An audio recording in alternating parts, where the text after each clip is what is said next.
here, and we got a special presentation here where we're going to go into a discussion with two professional throwers, Jonathan Harding and Damian Fisher. And these are professional Highland Games athletes that are doing just extraordinarily explosive movements that require a lot of technical skill. And I'm going to talk with both of them. They're both here in the room, so we're going to talk with both of them.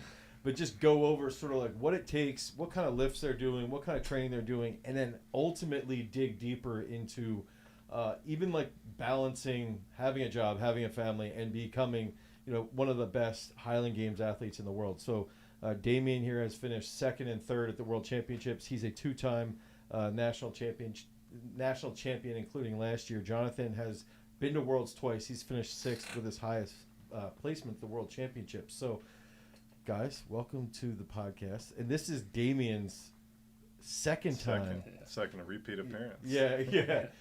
For the first time since like 2018 or 2019. Yep. So, first of all, thank you for being here. Thanks for coming out. And I think this basically was like, Damian texted me yesterday. Mm-hmm. When you texted me, I was like super overwhelmed. I got home Wednesday night, and I'm like, man,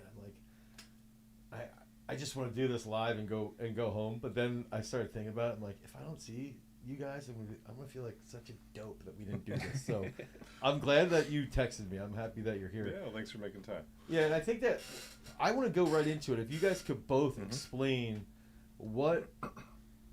I think everybody sort of thinks about, and maybe I shouldn't speak for everyone, but I think most people will think about the Highland Games as like the caber toss. Yep. You see the caber toss every once in a while. You might think about the sheaf or something like that, maybe. But why don't you walk through what it entails, how many events there are, and then a little bit of like the technique, and maybe we could make this a little bit where it's like Jonathan does one event, you do one event, and we go back and forth, so it's a little bit of like introducing what that is, and then we could sort of talk about a little bit of the lifting, and then how you guys continue to, one, stay healthy, two, continue to have fun and succeed at a high level. Yeah, sounds great. Yeah, so there's 9 events in the games. So we have 2 stones. One's a braemar and one's called an open stone. So a braemar stone is done standing. It's usually a heavy one. So it can range from 22 to, honestly, 30 pounds, depends on the game. But it's usually about 22, 25 pounds. You just have to do it standing. So they watch your front foot. You can't move forward to back, that sort of thing. Then the open stone you throw like the Olympic shot put. So it can be rotational, a lot of gliders. You'll get some, because of the nature of the trig we throw in, it's not a circle, it's kind of a rectangle, and you can have one foot out the side. So you'll get kind of a modified South African technique that people will throw with. You'll have a couple do a shuffle. It varies. Basically, you can throw it however you want. Rules kind of like your wooden shot apply. Then there's 2 weights. One's a 56-pound weight, and one's a 28-pound weight, so the heavy weight and the lightweight. We throw those kind of like a combination between a discus and a hammer. Weights are Jonathan's thing, so I'll let him kind of explain how to throw them. Yeah, that's kind of how I'd start the description. 2 hammers, so a heavy and a light, 22-pound and a 16-pound. And you throw them, you have blades on your shoes. So if I thought about it, I would have brought one of the boots in. But you put about 6-inch, they look kind of like the end of a lawnmower blade that you stick in the ground to anchor yourself so you don't get pulled off the ground, and you can maintain that contact. The sheaf, which is you take a pitchfork and you throw a 20-pound bag up over a bar. The weight over bar, where you have a 56-pound weight, more or less like a kettlebell with a ring that's on a swivel. You throw up over a bar. Then the caber is the one most people are familiar with, where you're running with a big kind of telephone pole looking thing and try to flip it over and land as straight as possible. So, Jonathan, walk us through the weights, the technique. So for the weights, generally you'll see like a 2-turn kind of approach. You'll start facing the direction you're going to throw. You'll get it moving, kind of bring it behind you and start pushing it around.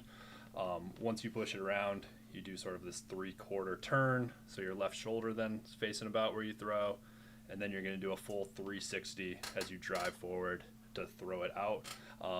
One big thing with the weights is you can only use one hand. So at the 56-pound, you're still holding one hand, just kind of hook gripping as hard as you can. Same thing with the 28.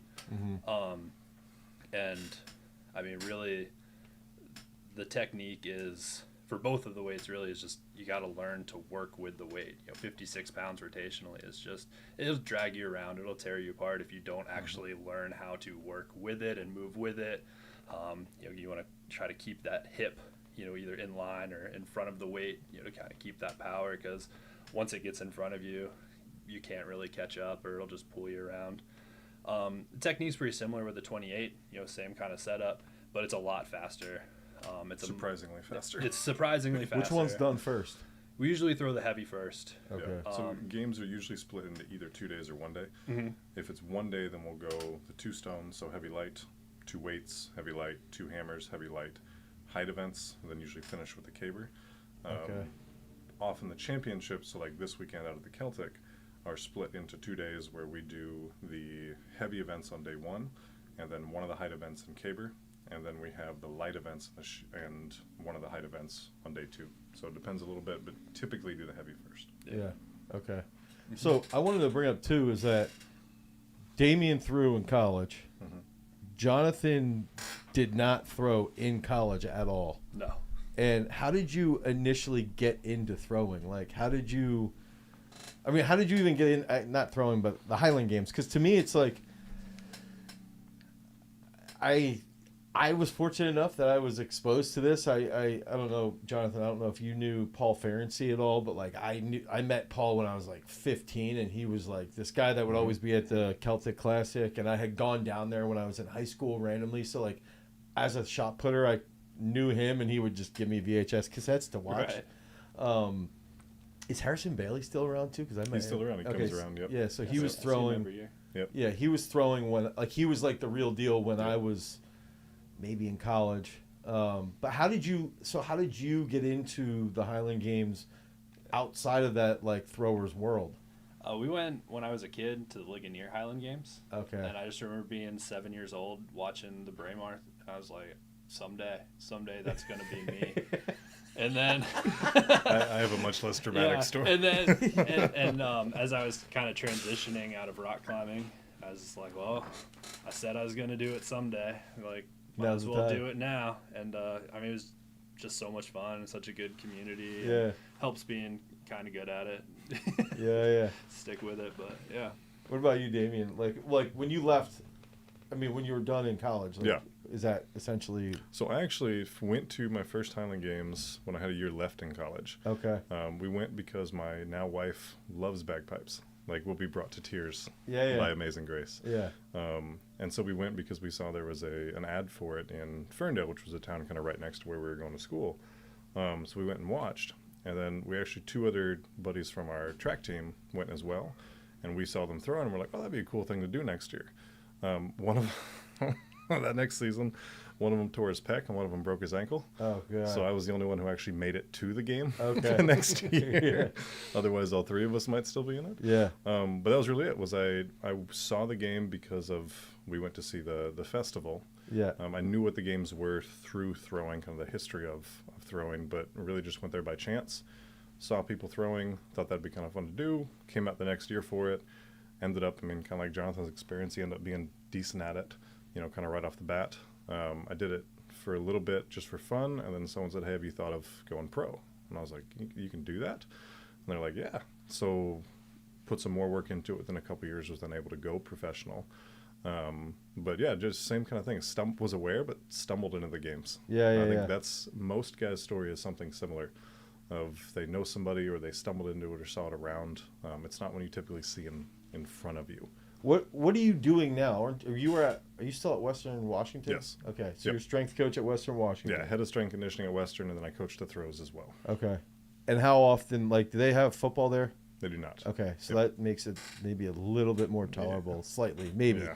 But you might have to coach more teams because of that. Yes. Yeah. That's So you're managing strength and conditioning at Western. Mm-hmm. I remember when we worked together that you did work a lot with I think it was volleyball or. That's one of them. Yep. Yeah, okay, Yep. and I remember them being pretty solid. So Yep. that's and you have 4 kids. Mhm. So you're dealing with your family. Not that it's like a problem, but you have your children. Yeah, it's obligations. Yeah, and then it's- Jonathan, what is your full-time job?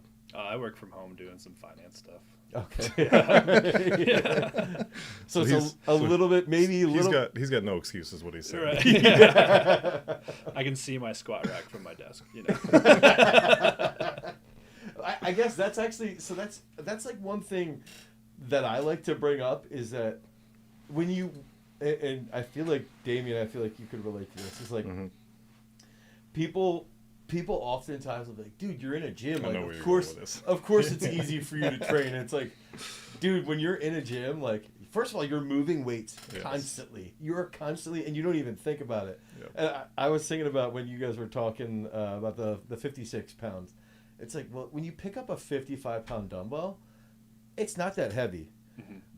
But if you, like, I was thinking, how often am I picking up a 50 or 55-pound dumbbell? It's not that heavy. But then when you think about moving it dynamically, it's heavy. And then to go back to Damien, what you're doing, it's interesting because I think there's like a dichotomy of like, Damien's constantly in the weight room dealing with kids, or collegiate kids. They're kids, other kids, yes, in the best way. Yeah. And you've got to manage that and that stress, and it can be fatiguing. Mm-hmm. And then Jonathan, I think it's interesting because if you don't take the right rest periods or breaks from work, you probably feel lazy at the end of the day, and you're not motivated to go out and train. So you're almost like in both ends of the spectrum. Yeah. And I think that's like one thing that I want to bring up is like I'll have people hit me up that's like, I have a desk job, I'm a financial analyst or whatever, I make these decisions, or I'm a trash person, I'm constantly moving. So maybe from both of you, how is it like, what do you feel like at the end of the day, and then at different times of the year, how do you go about like setting up your training so that you don't feel sloppy when you get out to train? Yeah. Can you go first? Sure. Desk job, definitely. If you just sit all day and like stare at the computer screen and you're making decisions and thinking, by the end of it, you're just like in a fog. You don't want to do anything. You just go sit in front of another screen. So I'll just set a timer. Okay. Like every 25, 30 minutes, like go walk outside. Like even if it's for like a minute or two, like go like 10 a.m. I check the mail every day. Okay. Right. So do something that gets me moving throughout the day. I have a standing desk that helps out a lot. So I try to just stay active throughout the day as much as possible and just not sit. As far as like scheduling training, lots of times it's just where you can fit it in, and for me that's usually before work. Get up, train when I can, have a little break, and then go sit at the desk for the rest of the day. Does that include throwing? No, throwing's usually evenings after work, so I'll get up and lift before work, and then work and take a little break and try to throw. Can you do most of your throwing at your house? Mm-hmm. Okay. Yeah. Okay. I live on we have about 6.5 acres and some animals and stuff, so I just go throw with the cows. Yeah. Literally, that's great. Yeah. That's awesome. So Damien, are you throwing with the track, like with the track team? Is that D2? D2. Okay. Yep. That's I guess that's another question. Is it like throw and lift with them, or is it off on your own? Yeah, what I find is I can do really well, and I'm very effective if I can put myself in the place where I'm at doing the thing that I'm doing. I know that sounds really simple, but I think you understand that's really hard to do when you have multiple things going on. Yes. I think it's one of the hardest pieces, regardless of your situation, as you get older and you have career and kids and all that, is how do I be in one place spot, where I'm at? So what I found was when I tried to throw with the kids, then I was ineffectual as a coach. Yep. And I felt like I was not giving them my best, and I'm doing them a disservice. And my throwing wasn't as good because I'm halfway watching what they're doing. And yourself too. Right. So what I found, like my typical schedule is I'll get to work at about 6:30 or so. We'll have some morning groups, morning teams, and then we'll have throws practice in the morning between kind of 9 and 12, depending on the day. And then I'll have more groups in the afternoon into the early evening, and then I go home like 5:30ish. So any of my training typically takes place after work. I throw when I can during the school year, which is not as often as I would like it to be. I can usually find some time, a couple times a week, during or before or after when the throwing group is going, and I'll choose like one event because I can't get a full hour and a half, say, practice in.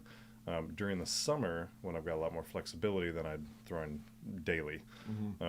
But then during the off season, my big piece is just staying physically prepared and working on any deficits, any type of injuries I might have lingering from the previous year. And those are almost always done, to your point, at home. Yeah. After the kids go to bed, hang out with my wife for a little bit, and then I'll lift kind of when they go to bed. Because I'm tired of being in our facility. I'm there for 10 hours. The last thing I want to do is stare at that again, before I head home. So it's a balance. And what I found, what has made it work is that when I'm coaching a team, I'm coaching that team.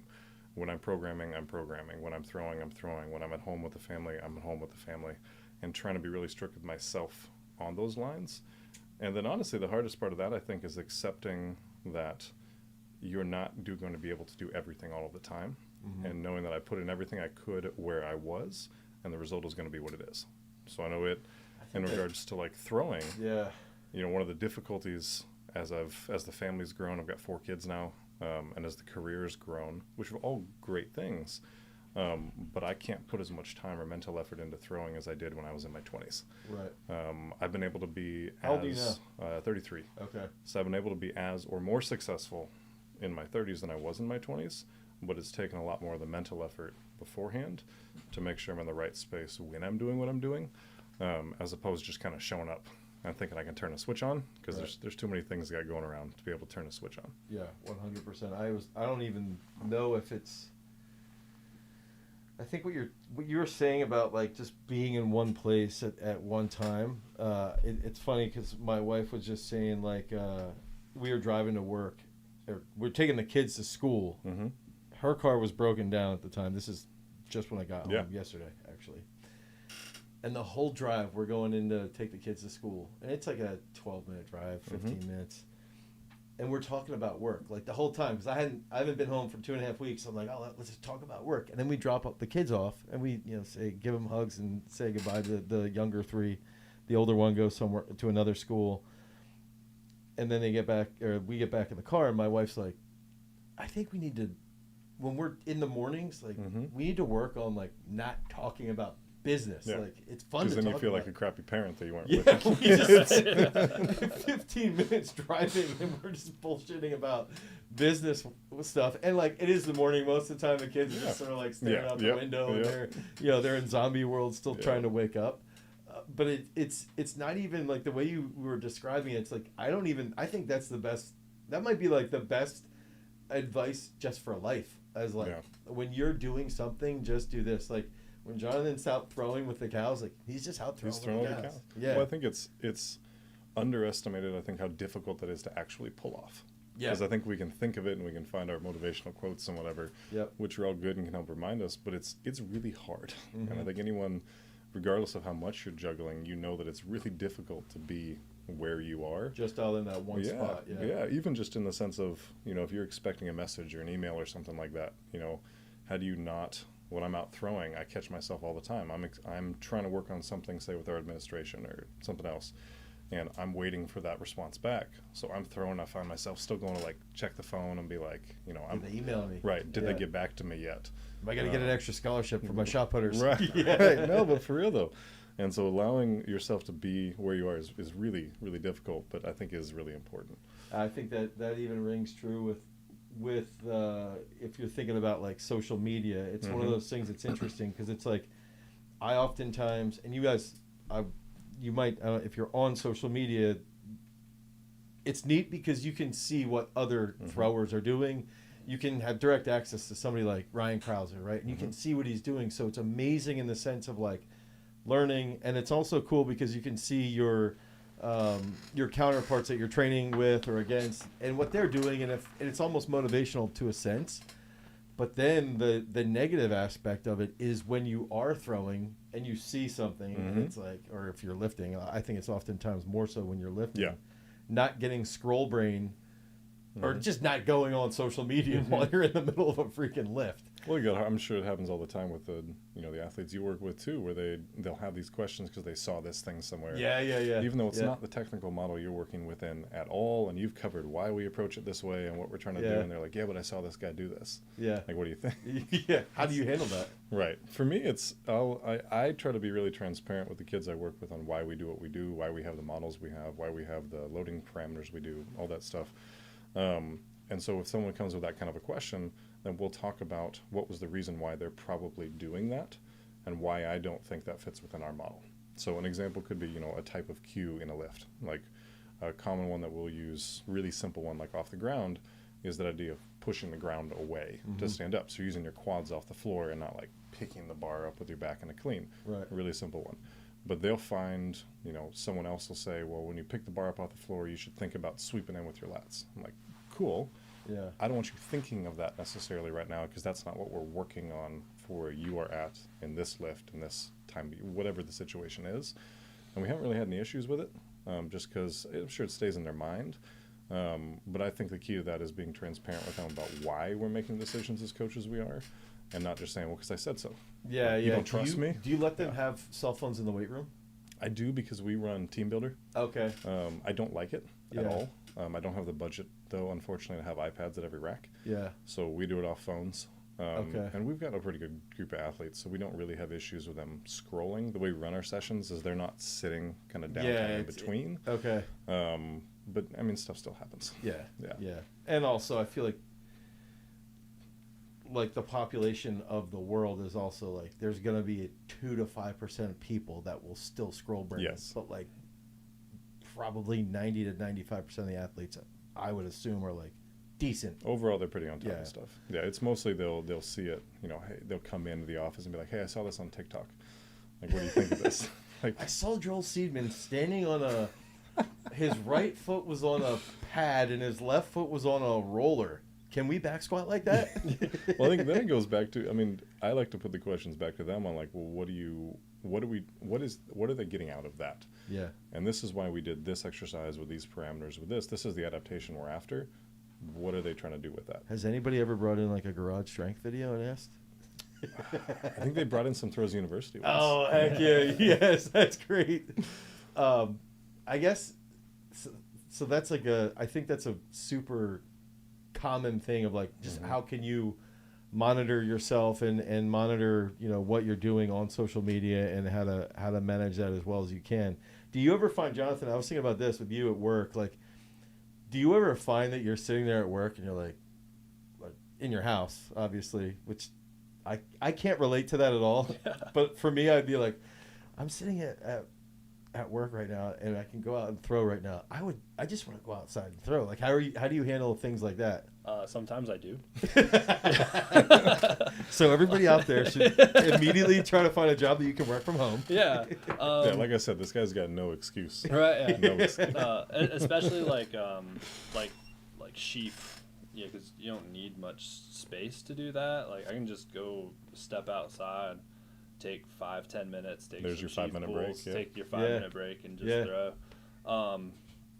So yeah, sometimes you can. Other times it's busy and.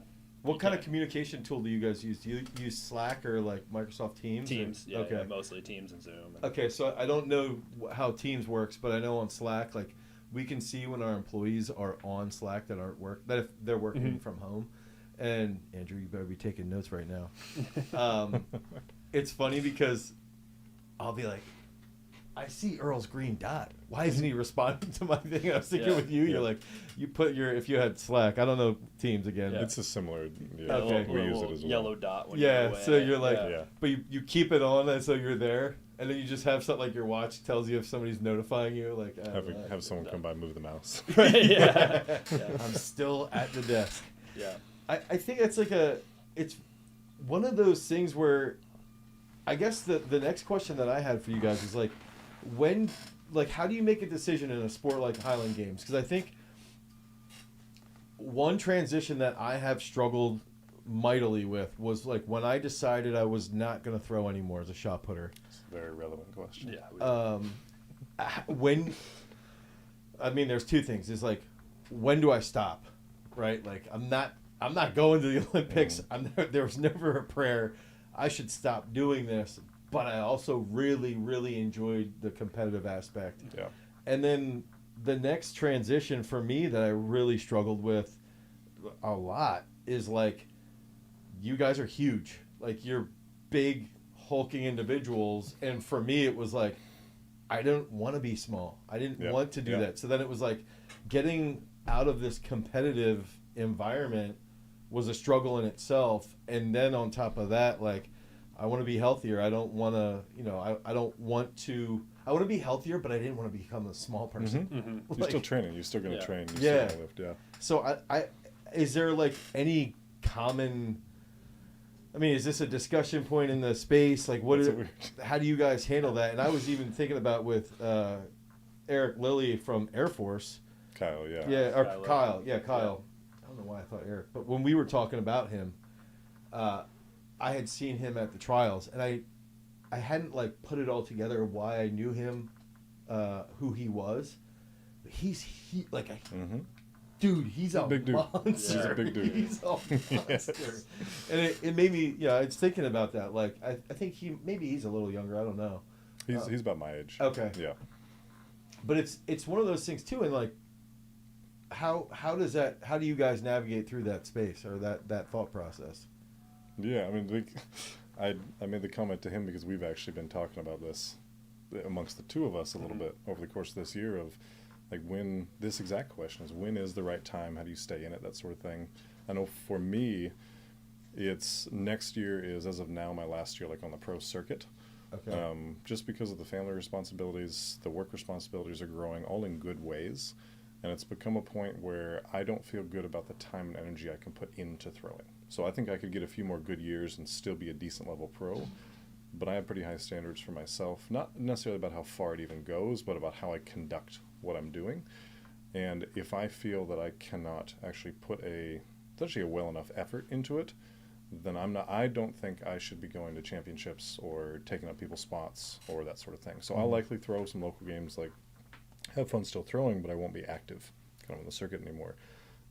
But that came from, honestly, the big realization for me was that I spent less of my kind of free time thinking about throwing, and just kind of happened over time. Yeah. Right? Because when you're competing, and over the years of throwing is when there's kind of a blank space or some free time. I'm driving somewhere, I'm thinking about throwing. I'm thinking about positions, what I'm going to do in training later, that sort of thing. So you can actually do that. Like, you can actually stop thinking about throwing.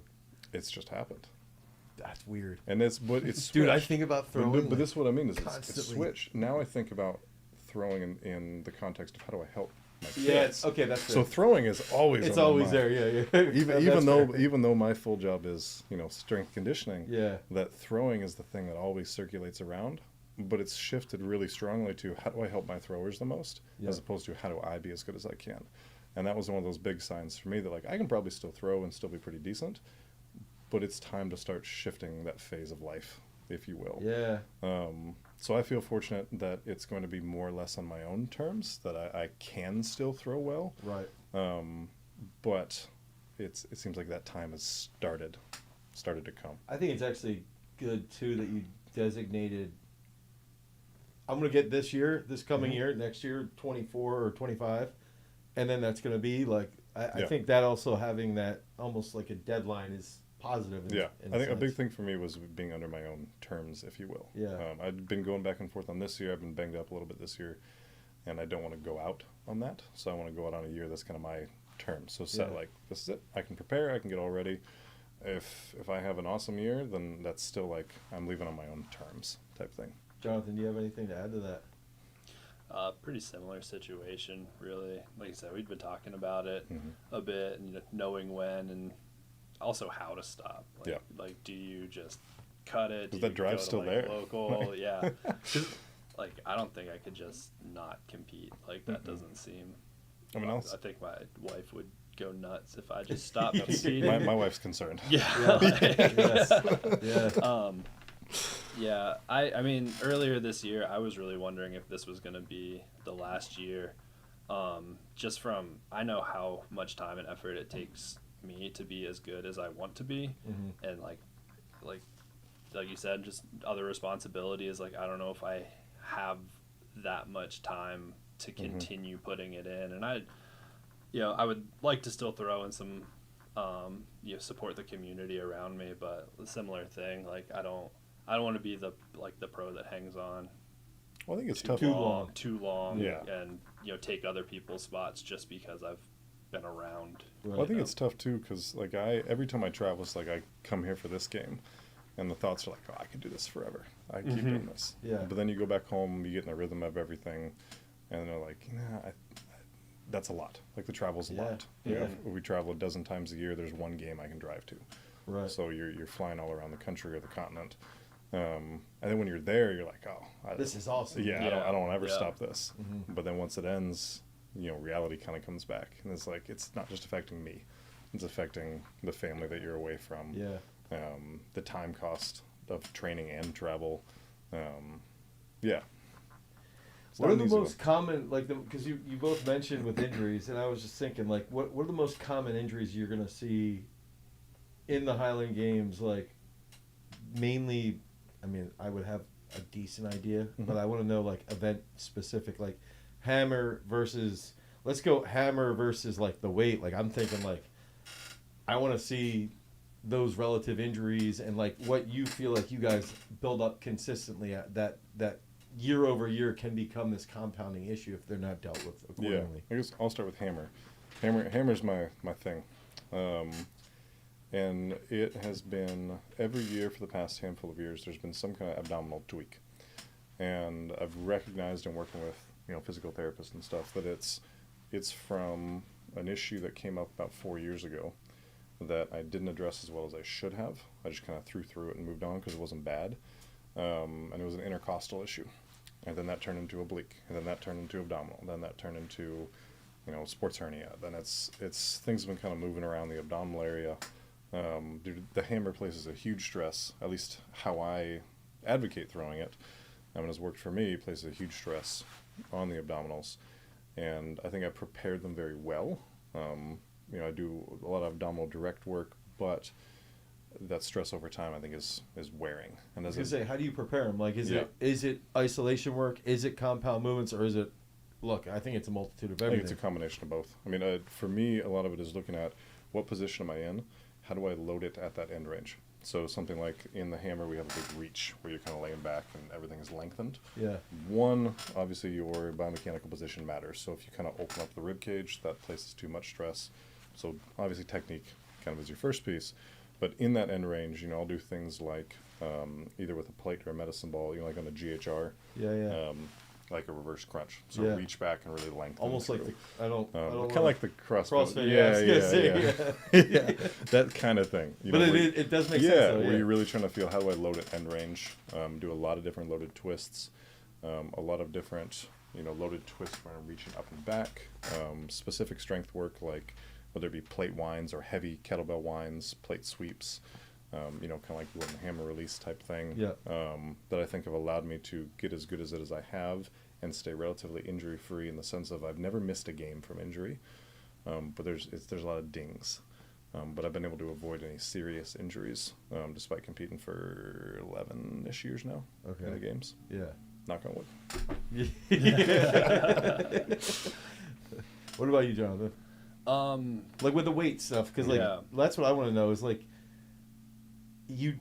so I was thinking with when Damien mentioned with you being a weight guy, it made me think maybe you not throwing was beneficial, and not throwing in college was beneficial for volume on the body, because personally I would think those two in my mind are 100% the worst on the body I would imagine in the games. I could be wrong, but I was thinking like just in general the forces involved, yes, are insane. And that's where it's like you think about the 56 weight on the pec, on the shoulders, like in the lower back, into even the left hip probably for a right-handed thrower on the finish. It's like, is there any specific consistent injury? How have you managed it? And like, even for somebody who's like a traditional thrower or a traditional athlete in general, like how would you recommend dealing with that type of stress? So, I mean, similar, the number one thing is technique. like making sure you have a good solid technique, because the most common injury that I've seen with the heavyweight is people tearing their biceps. And either because they're throwing their shoulder forward and putting that stretch on it, or they suck their arm in thinking they can like yank on it, and when you're spinning the 56, that you just it can't. doesn't matter how big you are. Yeah, You can't. yeah. It's all like the dudes who like can deadlift close to 1,000 pounds. It's all like think they can it's muscle strong. it. It's strong men who will come out and kind of be like, I can toss. I this can thing." toss, and they hurt themselves. Really? So technique's the biggest thing to stay injury free, learning to work with the weight. And other than that, it's I mean, I've had to really kind of consciously limit my volume with the throws, because I'll just get, really focused in and Thrower like, zone.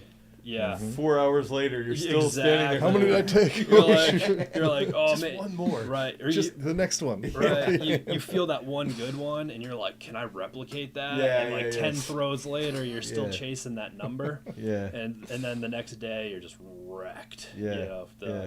So, yeah, technique, and for me, limiting the volume and setting a number and making sure I'm not going like 100% on all of those is like the thing I think that's helped me stay more injury free. I think the big piece, and I mean, this is how I approach, I'm sure you as well approach any athletic injury in a sense, is injuries happen when whatever forces are involved exceed those tissues, capabilities. Capability, yeah. Right. And so looking at the games is the same way of what is the positions I'm putting myself in, what is the direction of those forces. I need to do things that load that at end range, try to reduce, because end range is usually where those injuries are going to occur when it's exposed.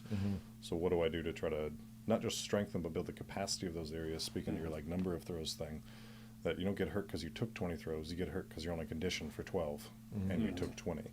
And if you build up your throw volumes like over the course of a year, if you do your gym work to build up your conditioning levels, if you will, well, that term can mean a lot of things, but build up your conditioning levels till you can handle those forces for a sustained amount of time, then you're going to have a lot less, especially serious injuries. Yeah.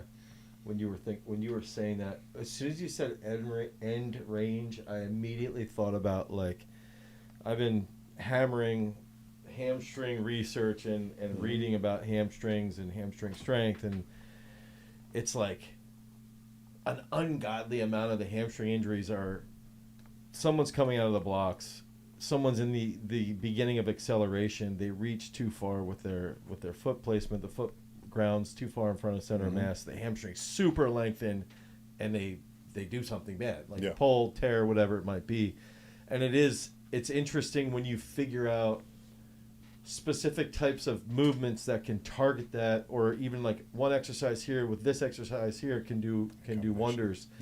I guess it made me think too, then, getting off that hamstring, that was a little squirrel brain thought I had. I wanted to ask, like, when you guys are thinking about the throws, and you're looking at what's going to make me the best Highland Games athlete, what's going to make me compete the best, if you had to pick like 2 lifts in the gym, traditional movements, what would you go with? Because you had mentioned how maybe let me preface it with this. Is the deadlift a good lift for the caber? It's just these guys lack the technique. Like, is that a reasonable discussion or a reasonable argument? And it's just like the reason why they're blowing out their bicep potentially is just they haven't thrown enough. And throwing is so high speed versus something that's a big piece. That's because you might be going like anywhere from probably 8 to 10 meters per second all the way up to probably 15 to 18 meters per second on a throw. And these guys, maybe not 18, but probably 15 meters per second. And then, if you're looking at a deadlift, you might only be moving at a half of a meter, maybe even slower at some weights. So maybe touch on that first, and then we can address the question of like the top 2 or 3 best lifts. I know the deadlift is one of like the most talked about lifts in the Highland Games community. Just, I mean, throwing in general, it's debated, but the games is no different. Highland Games, it's everyone. Oh, back when I could deadlift this, I was throwing that, or back when I could deadlift blah blah blah. You were also 25 then. Right? Yeah. I've had people ask. They're like, like, what do you deadlift? I was like, haven't deadlifted Don't in deadlift. like 4 or 5 years, and they're like, how do you like throw like that? I'm like, I don't know, man. Like, so I mean, I don't know, but then I mean, there's a lot of people that do deadlift heavy and deadlift a lot that are also pretty good throwers. Mhm. So Yeah. I mean, I'll give you kind of a Yeah. non-answer, but I think you'll understand it, and that it depends on. It's a tool, Yeah. and they're typically, if you can deadlift a lot, that means you've got pretty powerful hip extension. It might be slow, but it means you got a lot behind it. Mhm. So I think it depends so much on what is your strength as a thrower. I know for me, is I'm not overpowering implements. That's not how I throw. Mine is I'm long, I'm really smooth, I'm pretty technical, and I'm good at getting the most out of essentially using the implement. Especially that's why things like hammers work well for me, is I can use those forces as opposed to just trying to overpower the thing. So for me, the times that I've pushed maximal strength, I haven't seen much return on, because that's not how I throw. Mine is I'm faster and I'm smooth. We've got some You other are guys. such a rhythmic Yeah. thrower, just Yes. watching it, Yes. especially watching shot, like when you're Yep. throwing the stone. Yep. I've always felt like watching it, it's like, it's just so pleasant. Yeah. So I've been told that for as long as I've thrown. It's just, if you just went faster. I was like, it don't work that way. Yeah, no, it does not. You don't want to work. see me go faster. Yeah. No, but the rhythm is the big thing for me. So for me, doing things like heavier cleans has had a much greater carryover in snatches, because they build into that same rhythm, they summate in the hip extension, that sort of thing. When I've done heavier deadlift cycles and pushed that sort, I haven't seen really any return on the lift. But we know guys who will, swear deadlifts carry over directly to things like the caber weight over bar. Right. The best caber and weight over bar guys tend to be good deadlifters. There's some exceptions, but they tend to be. I mean, there's a guy, Nick Aston, who'll be here this weekend, who's one of the smaller guys in the games. Not that he's that small. Yeah. He's probably still 6'3", 250, 260. Yeah. Little guy. Little guy. Yeah, little guy. But, he doesn't deadlift much at all in his training, but he's a really proficient Olympic. He makes a living as an Olympic weightlifting coach. Yeah. So he gets a lot out of the hip extension as one of the best weight over bar guys, which traditionally has been called like a deadlift transfer event. Right. He's one of the best weight over bar guys in the world, even though he doesn't deadlift a lot. So I think it depends more on who you are as an athlete and how do you choose training that complements what your needs and your strengths are, as opposed to like, this exercise is Has essential. to be it, yeah. Right. It's interesting because last year we used deadlifting more with the throwers, Mm-hmm. and we would do like almost like a heavy every other week, and Eric Favors pulled like 710 or something like really heavy. Yeah. But we still never saw any like pop off in the circle during that time frame. I was actually talking with Taman about this today, and he was like, it was interesting because he brought up, he goes, that was the time frame that he actually PR'd his clean. And he was like, I don't know if it had any correlation, but mentally I felt stronger on the pull of my clean, and I actually PR'd my clean, and he had pulled like, what, 650, whatever it was. It was heavy. But he's like, I didn't ever really feel any type of like big explosiveness out of the deadlift, but maybe it did do something on his clean. Who knows? So I'm a nerd, so I went a couple years back and I actually went through and looked up, at all like the top 10 weight over bar guys over a period of like 4 years. And then this was earlier in my career when I was like, how do I get up there? Yeah. And then I, either through just knowing them or going and finding their numbers, found like kind of what they all deadlifted. And basically what I found was that after about 600 pounds, it didn't seem to matter. Yeah, yeah. But the guys up to 600 pounds, it seemed like it probably helped. So that's kind of how I look at it is, and everyone's going to be different, but kind of find like, for me, that's the number for deadlift. That if I can pull 600, I don't need to deadlift more. I don't need to emphasize this. But if I'm not capable of pulling near that, then I probably am leaving something on the table because I don't have the raw strength necessary to maximize whether it be cleans or just the hip extension strength, that sort of thing. I think that's another attribute of social media, is that you can look and see find what those. these guys are doing. Yep. And you can be like, okay, so That's if you use it well, because you can also look and be like, man, Yeah. I'm not there. It's Yeah, like, yeah, that's fair. Yeah, That's it fair. depends on how you look at it. Yeah, that's interesting. It's like it is a double-edged sword in that regards, and I think that's like the overarching thought process too. I've been talking with DJ about this we've been trying to figure out on all of the data we have on athletes since 2011, how long does it take to go from a kid that comes into the gym that can bench press like 75 pounds, how many reps does it take them to typically get to 135, to get to 225, to get to 315? And I think that's the thing, even with the 600-pound deadlift, is like you look at somebody, you track someone down, and you're like, oh, well, they're at 650, and I'm only at 585, and you have this thing in your head like, I've got to get to 650, but really it's, well, if I just get to 600, I don't need to waste time getting to 650. I don't know. Well, I think that's one of the things for me that as responsibilities in life have increased, I've been able to throw at higher and higher levels, because I'm not chasing the things that are going to take so much of my energy and take so much, fatigue cost to get, that I can actually put those resources in other things. Because if I push that deadlift to 650 and it doesn't throw farther, then I just wasted my time. And deadlifts have a huge cost. Yeah. So how does that affect my next 3 practices? Because now I'm toast. Yeah, I'm trash. Because I did heavy deadlifts. So I think so much of that is that fatigue, versus the potential benefit trade-off. In our case, where we're juggling, life and along with training. So, as a strength coach, what would you say would be the biggest recommendation? Maybe just for throwing or explosive movements in general, like top 2 to 4 exercises. The snatch, the front squat, the bench press, and then some type of trunk exercise. You can keep it, call it a standing plate twist. Okay. Yeah. Jonathan, what do you do? What do you do to actually? I was just thinking about this with you sitting at your desk, and now you have a standing desk. How do you warm up, like effectively, for when you go outside? You're like, I'm warming up. For when I go throw? Yeah. Because I was thinking about the injury stuff. And it's like, do you spend more time to avoid that, or is it more like, dude, as long as I just like take my time to get ready to throw, I'm good? Yeah. Okay. It starts off with some light throws. I'll just take the stone and throw it like 25 feet and then 27 feet. Yeah. That's it. He's about efficiency. Dude, it's so funny. It's so funny because it's often like, you remember Mobility Doc? Yes. And he's like, he hates people like Jonathan, but loves them at the same time, because he's like, honestly, in most cases, it's probably the best thing that you can do.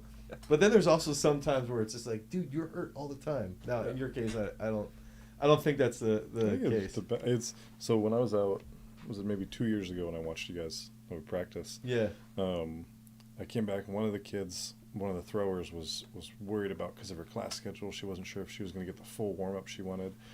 I was like, I just watched a national level guy go out there, twist, and then step in and start throwing. Like, maybe you need to warm up more, but you'll probably be okay. Yeah, we'll probably be all right. We're gonna be okay. Yeah, it's funny how that works. It's like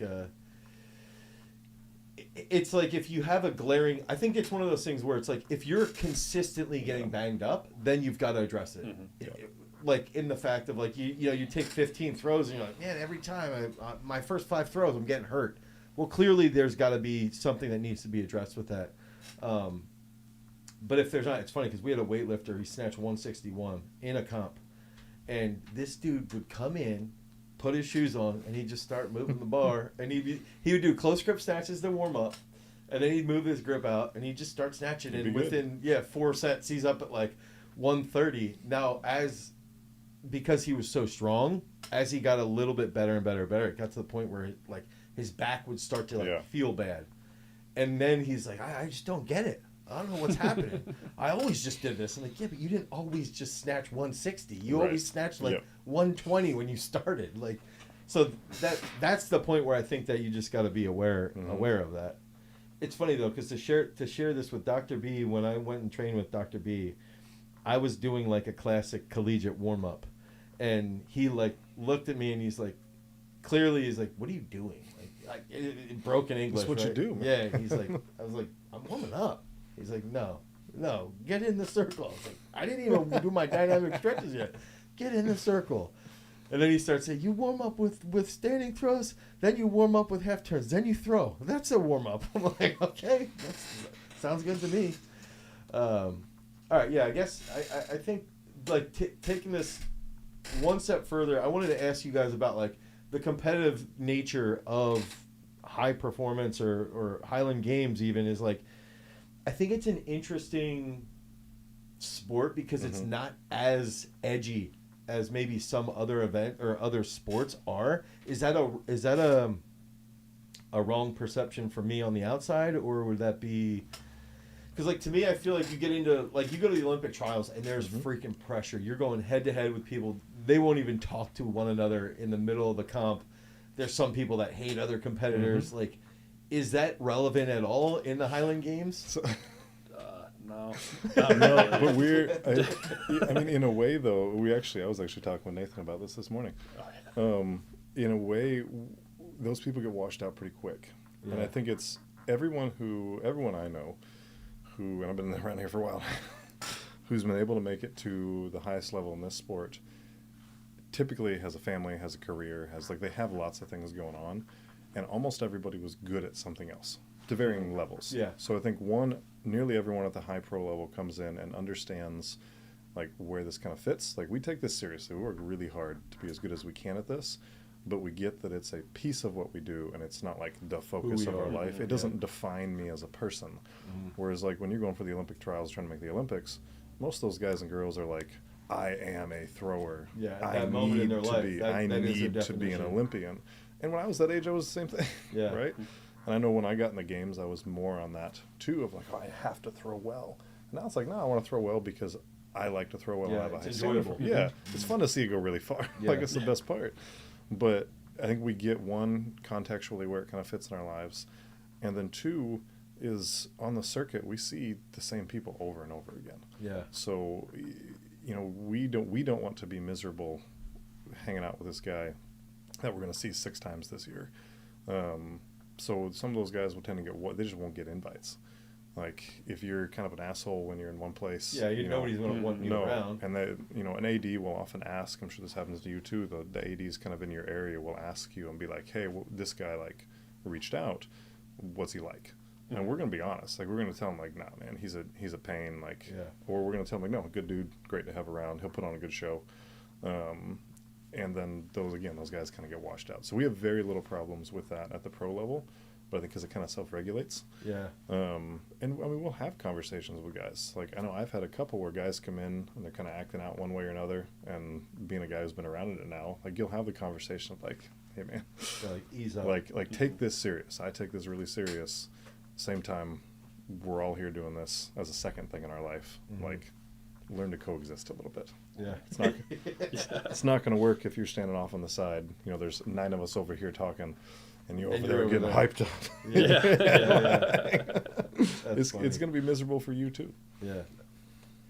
I think that's that takes even at the it's interesting because even at the high level of track and field that you'll see you go to the highest comp, the Olympics, the Diamond League final, and it's the same thing because you're constantly around everybody. I think that's the key thing. Yeah, is so you see the same people. Yeah, so it's you still end up being really good friends with everybody, Right. and okay, at the Olympics, no one's really talking. They're all dialed in, but no one is thinking you're a bad person if you don't throw far. And But I think that's that's the difference. Is the trials are that level below. yeah. You're among the best, especially U.S. shot put. You might be among the best in the world, but you haven't proven yourself yet. Yeah. Once you get there, you're now part of that club, and you are the best in the world. And you're traveling all the time together. I'm And sure. you have some type too. I think there's some type of self-realization of that doesn't define who you are. There's some type of growth that happens internally. Yes. That is this is a very important part of my life, but it isn't who I am and how I treat people. I think I do, not who I am. Yeah. But I think often all of us have to get to that point before you can realize it. Yeah. Because you can sit there and tell an athlete that, Doesn't and they're matter. kind of be yeah, Dan, whatever. Yeah. And then once they actually do it, it's the same way as a coach. yes. For me personally, I have judged myself years, almost a decade of my life of if we don't accomplish this with this athlete, I'm a failure. I feel the same, even at my Division II level. Yeah. If we don't win, a national title, if we don't win a conference title, if we don't win these things, if this kid's not an All-American, I can see their talent. If they're not, I'm a fraud. Yeah. I shouldn't be in this position. And I think you have to, once you accomplish some of those things, we've won, since I've been at Western, we've won 4 national titles in different sports. and you start to realize like, I don't feel any different. Right. Like we just won the thing that we said like would define us, and I still feel like I'm not quite there. But once you get there, I think it then puts it in perspective, and you can realize like this is a thing I do, not who I am. Yeah. Which is probably why like at the world level, like you're saying, guys get there and are like, all right, now we can see things a little bit more clearly. Right. But going back to that, I think a lot of them are going to see each other like on Diamond League circuit and in traveling, and that's a big piece for us is where you get to know each other is traveling. Yeah. You know, like this weekend, there's like 3 of us in each room, so we're just going to be hanging out. Often we'll come over to one, like you get to know everybody. Yeah. And if a guy's a problem, then No one's gonna hang out with him. no, he's going to be sitting in the room all alone. He's going to realize real quick, I got to change. Or I was it's thinking going to about be Jonathan. miserable. I'm like the interesting part with his perspective of not being in like performance, Mhm. not being in sports performance, but more in another sector. It might be a little more advantageous, as in like, dude, this is just what I'm doing. For I fun. think it is. Like this Honestly, is I think- enjoyment. I think Like it is. you guys gotta calm down. Yeah. Yeah, it's definitely. He's still as It's- competitive as anybody, though. I mean, I'm very Well, that's the competitive, thing, though, like, and I don't think it pulls away from it, but it's Yeah. it's in the sense of like I'm gonna beat you and beat myself on this weekend. Yeah. But I'm gonna have more fun doing it than like Alex Rose is like this. He's a discus thrower. He's been to the Olympics 3 times, and he's out selling lasers and stuff. And he's like, dude, when I'm throwing, like I'm having fun. Like these guys don't have a full-time job. Like this is awesome. I can just talk trash just like when I go play pickleball. Yeah. Like, and it's like that if there's, I almost feel like the sooner you can achieve that in life, the best, the happier you're gonna be, because then you start to look at everything in that light. I don't know if that's how you feel, Jonathan. yeah, absolutely. Yeah. I mean, this competing is partially just to stay sane, right? Like you can't just like work all the time and do nothing. Like you need that competition.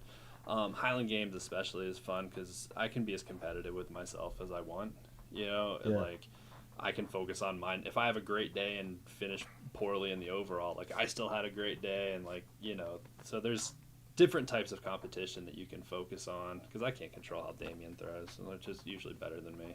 So, so it's you know, it's never like really advantageous in the games to be like, oh, like Damien's throwing better than me. Like, Right. you know, it's way more fun to be excited for your throws and be excited for other people's throws. And It's something too. I mean, I teach my throwers this kind of stuff too, because every once in a while we get a kid in who takes it, you know, I don't want to say too serious, but I think you know what I mean, like really over the top kind of. I'm like, man, you're gonna take this into where you work after this.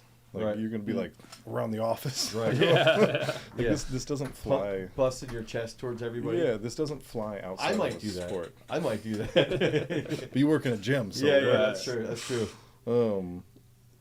It doesn't fly outside of a sporting context. Yeah. And so I think part of it, like what I see my role as with these kids is teach them, you know, kind of cliche, but life lessons, and like how do you actually learn things from sport that you can take into the rest of your life, and not see it as like this is all that matters. This is the only thing I do. I mean, Right. speaking of Alex, that's probably part of why he's been able to have the success he's had doing both. Is he came to that place of like I'm doing this for fun, so if I fail, It's okay. I go back to I still got a family, I still got a job. Yep. Like I'm cool. Yep. So it's freeing. You Yeah. get to go do the best you can, because you're not like if I fail I'm a fraud. Right. Because he has a life. Yeah, yeah. I think that's the I think biggest that's thing. key. It's the absolute, and it's not saying that you have to have a family. It's saying like have something a that matters. perspective. Yeah, Yeah. that matters, and I think keeping that, and I do genuinely believe that the sooner that you see that, it's interesting because I've even seen that in like a lot of the high level football guys. Football guys are like that, where they're like, dude, I got nothing to prove. Like I have fun going to practice. I'm around these guys all the time. Like why would I treat them poorly just to like prove out a point that I'm a better player? It's like it's an interesting I don't know if it would be considered a dichotomy where you like have this perception that you have to be super intense in an almost a negative way. Yeah. And I think that it's part of that maturation process of you stop seeing it as a competition in the sense of I have to beat all these other people, Yeah. and more in the self-competition of I have to do the best that I can, and the result's going to be what it is. Well, don't you think about it too? You see, thinking about football, you'll see videos when the teams are maxing out, like in the spring or the summertime, and you see like hype videos. These guys are going nuts, and like some kid hits a big lift, and everybody goes crazy. Yeah. Those are the environments that you're in.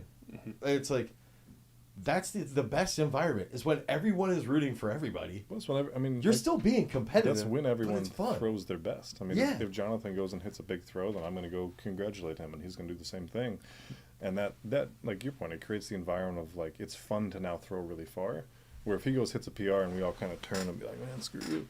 Yeah, Then, like, exactly. he's not going to want to continue because now you're reinforcing it in kind of a funny backwards way that like I get punished for performing well. Yeah, it's weird. It's almost like maybe we should take notes on parenting from the Highland Games. All right. Well, thank you guys for being on the podcast, Absolutely. and this will be we'll probably put this also over on Throws You, and you guys got to meet tomorrow or no today and tomorrow, right? Things kick off today. The competition is tomorrow and Sunday. And is this the national championship? Correct. Okay, so this Yep. is the national championship. So good luck.